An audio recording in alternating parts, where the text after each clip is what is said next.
And somebody asked me, about doing the little deals. I said, well, let me just show you what I'm doing. Because what I like to do and show you is what I'm actually doing in the real world. Everything I do is not based on theory, is based on actual events. So here we go. Well, what do you think the number one problem is today? All right, not enough time. Certainly, we all have the same amount of time, but we have our stuff taken up by a lot of different factors. I mean, life does take a lot of our time. Or is it not enough money?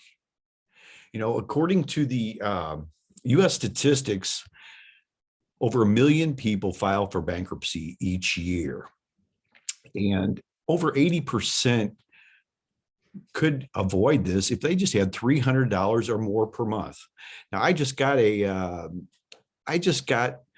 email the other day from Rich Dad Poor Dad, and they said that inflation right now is costing the average American $300 more per month just for the normal everyday activities and everyday expenses. So what do you think the number one problem is? Is it not enough time or not enough money? Well, the answer is actually yes. It is actually both. Let's just imagine for a moment that you have $1 million. That's $1 million cash. Not as much as it used to be, but it's still a lot of money. Well, what would you do? What would you do if you had $1 million? Where would you live? Would you change where you live? Would you stay in the same place? Would you just make it different? I mean, you'd have a lot more choices than you may have right now. Who would you help spend time with? I mean, just think about that for a minute. If you had $1 million, what would that do for you? Well, how are you going to get your $1 million? Let's take a look at something you can do, and I'm going to show you what I've done and what I'm doing here. Okay, this is my first $1 million plan that I created many years ago. This goes, I don't know if you can see the date up there. It's August 16th, actually 2003. I've gone through a lot of money in my life, even before then and since then. But this is the first time I actually ever had really a plan and something that was on purpose, something that I put down. Writing stuff down is so important. And that's something I always want to encourage you to do, is write down your plan. If you can, this was just some basically chicken scratches, because this is how I do pretty much everything, because it makes sense to me. But I was sitting there at a restaurant, and I had discovered these little properties, these building and camping lots, which I've done so many of. And if you've probably seen some of the stuff that I've done, but I like to buy stuff for a couple $100, turn it into a couple $1,000s with not too much time, not too much work involved. But if you look over here to the left, you'll see the 128.90 times 2. And then this is what the taxes were on the properties that I was looking at. I found all these little building and camping lots that I could get really, really inexpensively. Well, the taxes were, for a couple of them, and I'll just show you my plan here, what I actually did. 2 of them was going to be about $257. Well, you see the 0.25 times 0.25. This particular county would discount those. That's 5 years of back taxes. They would discount it at 25%. So I would actually pay $64 for 2 properties. These are 2 building lots in this particular case. So the 2 lots are going to cost me about $150. I always like to estimate a little bit higher.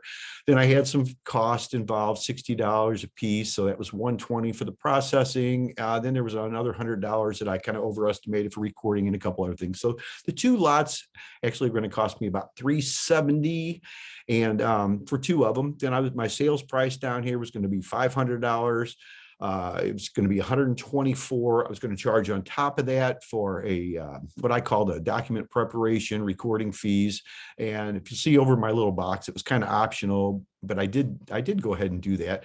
But that was going to be for 2 of them, $1,248. If I took away my original $370, that leaves me $878. And if I take away my $120, which it was going to cost, I was going to net $758 on two lots. Okay, if you look over here, then on the right, I was going to start this in September. I wrote this down in August. I was going to start it in September. And then every 2 months, I looked at double my money. And I just wanted to see how long it was going to take me to get to $1 million. Well, it was going to take me about 2 years. I was going to cross over the point in July of 2 years later of 2005 to by doubling every month. And then September, I was going to go from in July from 700, and it was about 700 and something $1,000 to about 1.5 million by doubling it. Well, I'll tell you what actually happened. It happened a lot quicker than I even anticipated. It took me about 8 months to actually cross the my little threshold of $1 million. And the plan didn't work exactly. And the point I want to make here is, you have to make adjustments as time goes on. I did not have 4,096 lots like I had anticipated. I made a lot more money on them, and it happened a lot quicker. So what I didn't count on, and this is something I just want to tell you about, I did not count on taxes, but you know who did? The government. This was a kind of a rude awakening, which I've had a couple of times, and we get into some of that a little bit more. I do in some of my other things, but the government did count it, so I had to kind of put my tail between my legs and start paying them. There was a lot of it was not as much fun as you might think. But that's something to always keep in mind when you're setting up your business. Now I take this into account every time. But this is my first $1 million plan that I actually did on purpose. And the point here that I want to make is I want you to write stuff down and have a plan for you. It doesn't have to start off being a $1 million plan. I mean, $1 million is not near as much as it used to be, but it's still quite a bit of money. And if you have that in the bank, it's a little different than assets. Assets are all good and everything, but if you have the money or have the money coming in, that may just be enough to change your life. But I really encourage you to write it down. What I'm going to show you today, I'm just going to show you one technique. This is my book, Secrets of a Dealionaire Revisited. We just spent the last year updating the original book that we had back a few years ago. This is based on the Secrets of a Dealionaire OTC Premier Signature Series. Our program is called The Ultimate Freedom. These are small real estate deals anyone can do. This is a simple 3-step proven guaranteed system. And the 3 steps are discover the deals. And I'm going to show you today one technique you can use right now. Design the deals. You want to design the deals into your favor, and also so everyone wins. And then deploy the deals. This is where you actually make your money. This is where this is where you make the transformation for your lifestyle to do what you want to do. And for me, it's being on vacation all the time. I'll tell you a little bit later what I actually like to do with my time when I deploy my deals. As I'm speaking right now, we're deploying deals. This is in a lot of ways, it's a real estate quick start. It's also a way if you're, many people that come to us are really already investors, but this is just another way to do stuff. Maybe you can add a couple of nuggets, a couple of tools in your tool belt, just ways to do things a little bit differently, maybe a little more efficiently, maybe so you can spend more time with your family and your loved ones like I do. Quick disclaimer, I'm not giving you any kind of legal advice or any kind of financial advice, anything like that. You don't really have permission to copy my stuff, but I want you to model it and go ahead and do what I'm doing. This is, if you just do a little bit, if you just implement one thing like what we're going to talk about here in a minute, this could be just enough to change your investing career, change your what you're doing in your life. Okay, first, let's go ahead and talk about what you need to know, to start your real estate business or to scale your real estate business. All right, let's make it very clear. You need no money. What I'm going to show you right now, it doesn't cost anything. And I have many techniques that we've developed over the years into our system that requires little or no money. But what I'm going to show you right now, I didn't spend anything to do what I'm showing you here. You need no credit. It has absolutely Nothing to do with you going out and leveraging yourself, getting loans and all that. Of course, I've done a lot of that kind of stuff, and we do, a lot of us do, and that's a good way to do it. But this right here doesn't require any credit. Requires no license. If you don't need any kind of professional license or anything to do what I'm going to show you here. And no excuses. I mean, you can make up every excuse in the world, but that's all that's going to do is just cloud yourself, and so you can't do what you want to do. Okay, let's talk about the discovery phase right here. What we're looking for, and what I've done a lot of, is real estate for little or no money. When I first got started many years ago, I was a mortgage broker, but I didn't really know what I didn't really know a lot about investing. Well, I got a hold of a book from Robert Allen. Some of you know he's my mentor, and he wrote the original book, Nothing Down. Okay, well, that's about what I had to work with back then. It was about nothing down. So he has about 50 strategies in there and techniques where you could, of how you can get property, real estate for no little or no money. Well, I kind of took that into my own little, I made that my own. And, I always encourage you to get a mentor, and then learn what you can from the person that's done what you want to do, not based on theory, but what you want to do, and then make it your own, because we all have our own style. We all do things a little bit differently. And what you want to do is discover the non-wanters. There's always non-wanters out there. And you could be a non-wanter. You probably know what I'm talking about. If you've ever seen anybody that's gone through a divorce, they've had a death, they've inherited property, there's all kinds of stuff. People get behind on their taxes. That's where I've kind of made that kind of my niche and specialized on some of that stuff. But they're non-wanters. And many times I'm a wanter and a non-wanter at the same time. I actually have things right now that I am a non-wanter. I have stuff for sale. I don't want to, just keep the stuff. I want the income coming in. And it's really this simple: just solve their problem, and that's how you make your money. The bigger the problem you solve, the more money that you will make. But I want to show you some little things that turn into big things. This is a recent example. This is a house that I got right now just a couple weeks ago. And I want to show you what you can do right here. What I did, and this is what you could do. I just went ahead and got a list of, now this is all public record. That's where you find these lists. You just need to go to the county. What I did is I found a publication from last year, people that were getting behind on their real estate taxes, and you want to contact them before the sale or the auction. This in Missouri here, the auction comes up in August. These are people that did not pay their taxes last year, but they will be coming up to the auction on this year. Well, I just got a list, and I kind of looked up some of them and made sure they were still behind, because sometimes people pay the stuff, but the ones that don't, there's usually something going on in their life. So what I did is, and my wife and I, we were sitting here, she was watching TV, and I just, we're actually in the process of building a barn dominium out, I don't know, a couple hours away from our house right here. And it doesn't have electric or Wi-Fi service out there, which is kind of important to me right now. So I was kind of looking, and here's my motivation for this. I was looking for a place on the way that I could get for little or no money. In fact, I wanted something for free, because that's what I like, is free stuff. I found 5 properties that fit the criteria here. People were behind.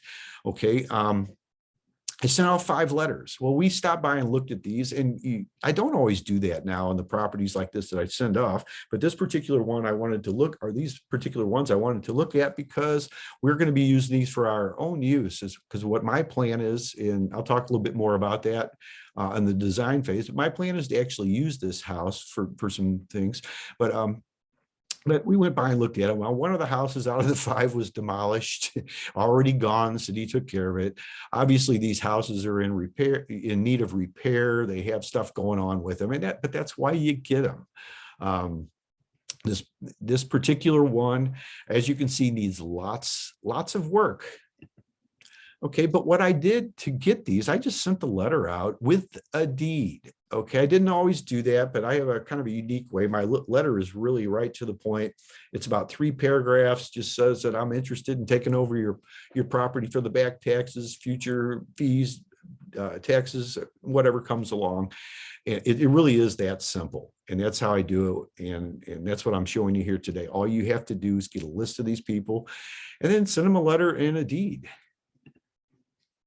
Okay, now what am I going to do with this particular house? Okay, the designing phase, which is number 2. There's actually several different things, and I usually recommend that you have a couple of different exit strategies. First thing is quick cash now. Okay, that's what most of us need when we first get started, and a lot of us need to maintain our business too. I know we do a lot of things that we need money now to sustain our business and our lifestyle. Well, this house that I just showed you, I've already had a couple people ask if I want to sell it right now like it is, or if actually I had somebody already ask me about owner financing, which is a lot of what I do today. This particular one though, I want to keep it right now while we are in the process of building our barndominium out in the woods, so I can use it for broadcasting. I have we're going to make maybe a soundproof room I'm looking at right now to do some other things in with some music and some audio things. And then we can decide down the road if we want to do something else. Monthly income for years. I do this more now than I've ever done. I like getting the amount of money I have into a property, like a down payment or initial investment, and then selling stuff for years. I create notes now more than I ever have. And some of these little properties that I show you that we can get into for a couple $100, maybe $300, $400, $500, you can turn that into a monthly income that goes on the way I use my techniques and my model. 8 years, 11 years on the little ones. The houses, they'll go on for 20 something years. I don't know. We may not even be here in 20 years. It doesn't make any difference if it makes sense. To me, these are a lot better than my rental properties ever were, because I don't have the problem with the tenants and with the landlord has a bad name nowadays. There's a lot of stuff going on with all that. And, we're not going to get into a lot of that today, but it's a mindset, and it makes all the difference in the world as far as the properties and the people you deal with. I've got many properties now that I haven't seen for years, and I've got some I've never seen, and people just pay every month. And that's the point that I like to show you, just to show you what's possible. Because if maybe you're in that category, just need another $300 to $500 a month to make the difference in your life. Well, this is the way you could do that's easy, without being a landlord, without putting a lot of money out of your own pocket, or it's just time, and use your time wisely. That's what I found over the years, and that's some of the stuff that I can transfer to you. Everything I do here, nothing is based on any kind of certain talent or any kind of skills that I have, but it's just stuff I've learned along the way. And what you can take what I do, model what I do, and make your life, to where it's a little easier too. You don't have to go through the decades of years and decades of trial and error, and you can just learn from what I've done and just make it your own right now. Barter. This is something a lot of people don't look at these days. I do a lot of bartering these, with different properties. I really like taking the little properties and doing stuff with them and trading. We all have something that we're better at than everybody else in the world. You'd be surprised how many people, like some of these free properties I've done before, I've sold them and traded for work to people. They've done stone work for our fireplaces. They've done redone houses. I have one house I got for free a few years ago down in a lake community that I traded to somebody else to completely fix it up, who was buying another property from me. So I gave them the deed free and clear. And then I've only visited that house like 3 times, and within just a few weeks, I made $10,000 on it. It's not that it's a lot of money, but it's, $10,000 is, I'll do that all the time. But this is what you can barter for. I have my old work truck that I was retiring a couple years ago, and I found a guy that wanted to trade a piece of property up a few hours away from us here, a house that was falling in, kind of similar to one I just showed you right here. I traded him for my truck. Well, I went up there and found out why he couldn't sell. It's because he kind of made a little, like maybe an enemy out of the neighbor. And I talked to the neighbor. I ended up selling the house to the neighbor. He just didn't want somebody else to move in. He's been taking care of the violations, fixing the thing up. He paid all the back taxes. That's something I've learned along the way too. One of the techniques I do is I don't pay all the back taxes like I used to. I used to go in there, like with the house I just showed you, there's about $4,000 worth of back taxes. In this case, I am going to pay that. I was down there at the courthouse yesterday, changing the paperwork into my name. This particular one I will pay. And there's some grass cutting fees and some stuff that has to be taken care of. But see, I am going to use this for my own use. I don't always do that anymore. Most of the time nowadays, I'll find somebody else that'll pay that. That's something I learned along the way, and this something that you can learn from me. And you keep these houses for yourself, these properties from yourself. As you can see, the one that I just showed you, it does need a tremendous amount of work. It's got good bones, though. I mean, it's got a lot of good things about it. It's in a great neighborhood.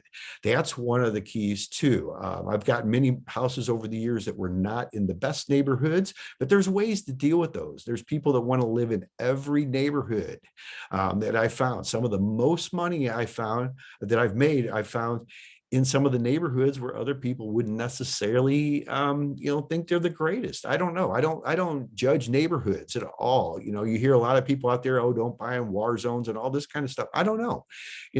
There's, somebody wants to live in every neighborhood. And, this particular one that I'm showing you here today, though, this house that I just got, this is in a decent neighborhood. The house right next door is like a little over $200,000 house. There's a house across the street for 180. There's a couple of them down the street that are a little bit less. There's, as low as about 50,000, and they go up, as high as about 280 down in the other block. I kind of creeped around and looked at the neighborhood. I mean, it's all public record. That's stuff you can do. That's where all this stuff is. When you can find all this just like I did. If you just do this in your spare time, you don't even have to take away from what you're doing. You do this after the kids go to bed. It doesn't make any difference.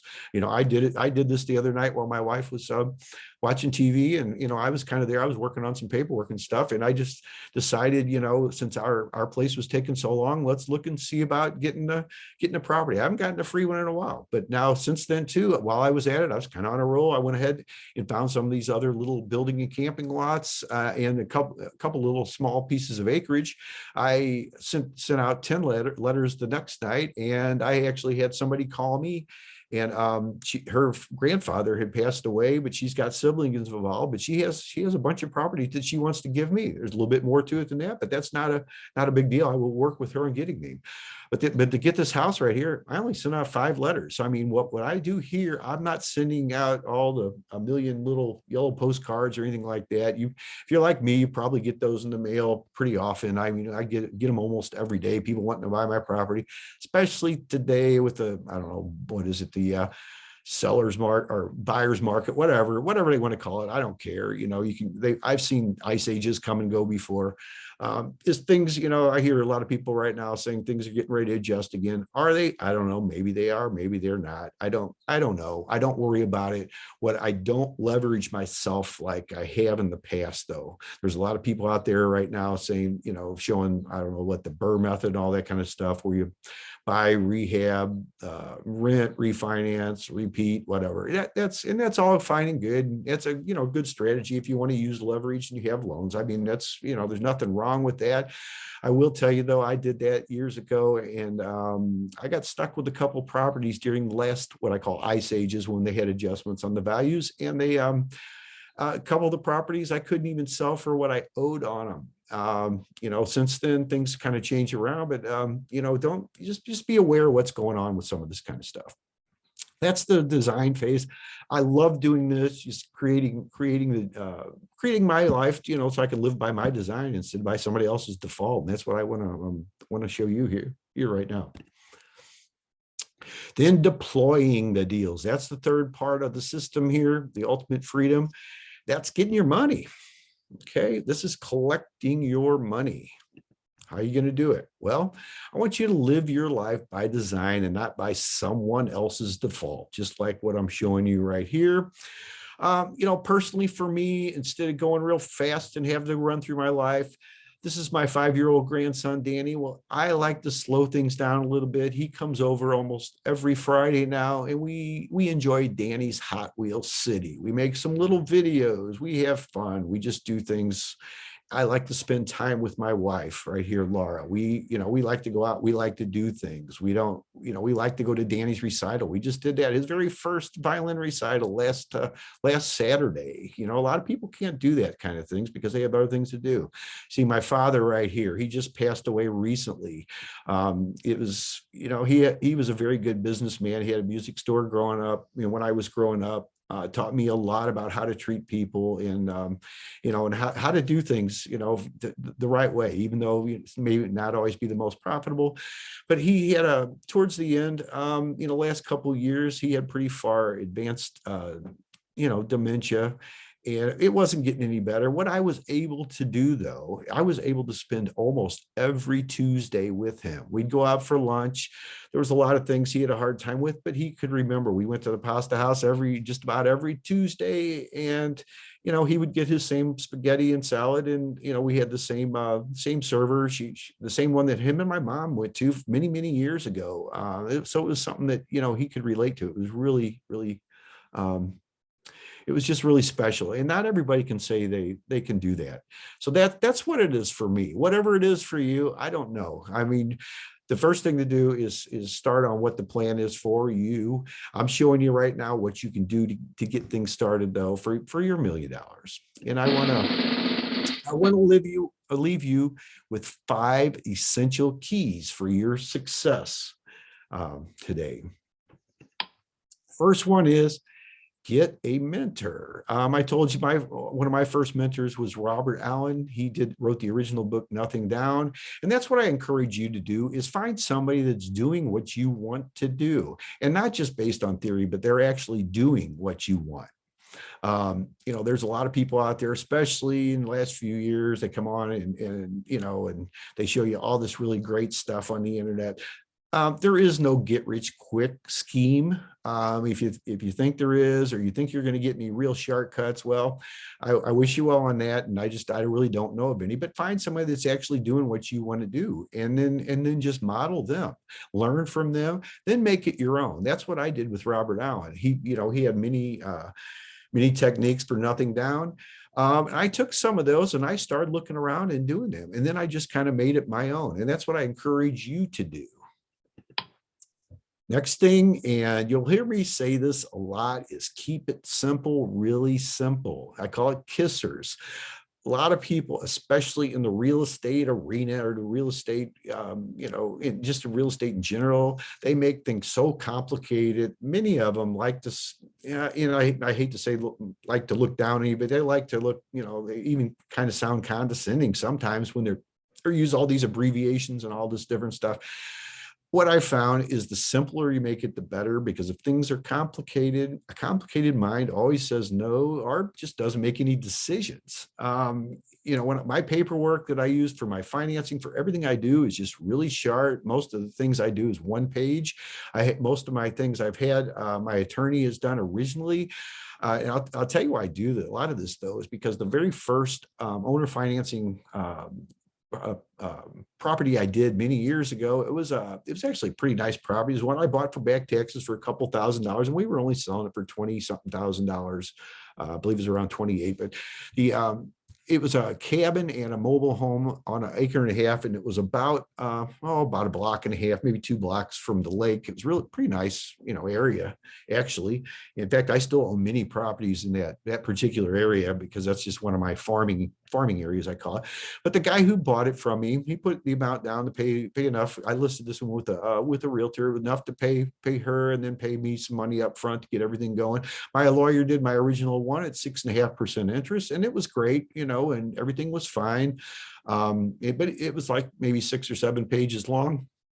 The first couple of years was great, but then the guy had some open heart surgery, and he he had 2 surgeries during this time, and he went over. Paperwork says after 3 months you agree to give back the property with no questions asked. I mean, my paperwork was really simple. The problem was, is he went over that, and I was not going to kick the guy out. Not a big deal. And I do things a little bit differently than a lot of people. I'm not I'm not heartless when it comes to that. But the guy was a retired veteran, so he had some money coming in, but he had a lot of expenses that weren't covered, and people coming in from out of town. He had family to take care of and things. Well, I wasn't going to kick him out. The biggest problem, though, is we could never figure out what he actually owed.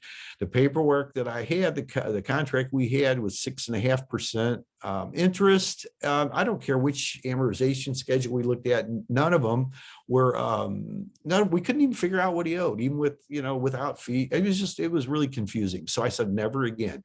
The way I do my paperwork now is everything is 0% interest. I have a sales price and I have a financing price, which is for the houses like the ones I'm showing you here, it's usually 3 times what the value is. The little properties, the building camping lots, they're about 10 to 15, 20 times more than what I pay for them. And we get into a little bit more techniques once with the system.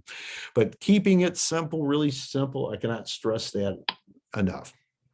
The other thing is design win-win-win deals. Okay. There's always at least 3 people to win every time. If somebody does not, if it doesn't look good and somebody's not going to, I don't think somebody's going to win, I just walk away from the deal. In this case right here, the people that gave me this house that I just showed you, they win because it got rid of the burden of back taxes, the city being on them for violations and other things. And that's something you're going to find. In fact, I've got many like thank you notes, and you'd be surprised. People that give me their properties and then take time to handwrite a thank you note. Well, they won by getting rid of their property. They're a non-wanter. I win by creating the deal and making money on it. Okay. Or in this case, using the property for my own use, which we will do until I decide what I'm going to do with it down the road after my wife and I get our place built. And then the city wins because they get the property updated and it increases the values for the neighborhoods. The neighbors win. This county wins because it gets it back on the tax payroll. So everybody wins. And that's the way I want you to design your deals and create just when you do your contracts. Another thing is, a lot of things we get into is languaging and verbiage.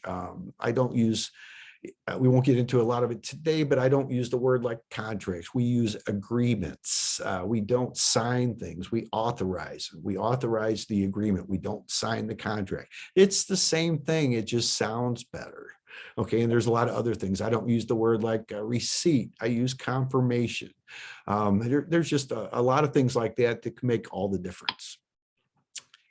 And then I encourage you to set specific goals with specific timelines. I showed you the little first $1 million plan, the first one I ever did on purpose. We do things now that are a little different, and also be flexible. As I showed you also, it didn't take 2 years with my original plan. It took me just about 8 months. There's other things that come up too. The amounts were different. I mean, but if you have a plan and go to it and then just make adjustments, because things are going to come up. Life does go on. You're going to have opportunities that come your way, and they do, believe me, they do come your way that you don't expect. It's okay. Just be flexible and do it. And then last thing I want to leave you with here is I got some things I've created that actually in my book, Secrets of a Dealionaire Revisited, I created hourtopower.com. I encourage you to go there, and I have over $1,497. Actually, it's way more than that. It's value in free gifts and additions for your personal educational library, which are downloads, templates. There's other trainings too. There's a goal setting workshop that we did not too long ago in a download. I encourage you to go ahead and do that today.